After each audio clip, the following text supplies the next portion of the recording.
somos noi, finza in suo silenzio. Una delle parti più importanti forse del nostro programma, probabilmente anche lo slogan che vorremmo che diventasse un po' il mantra anche della nostra campagna elettorale, è Sassari costruiamola insieme. Cioè abbiamo un'idea che in realtà la città è il nostro grande bene comune, a cui tutti gli abitanti hanno la possibilità di contribuire per il suo miglioramento. Come lo possono fare? Beh, probabilmente dovremmo forse cercare di invertire le prassi della politica, che sono sempre state quelle per cui il potere decide perché ha avuto i voti e poi non coinvolge più i cittadini nella partecipazione e anche nei progetti della città.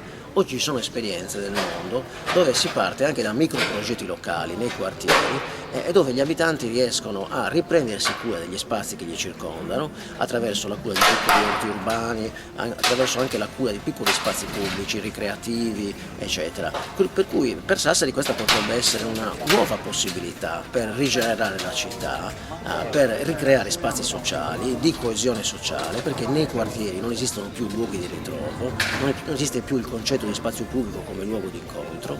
E noi pensiamo ad esempio a una rete di piccoli orti urbani che siano gestiti e curati dagli abitanti tramite associazioni.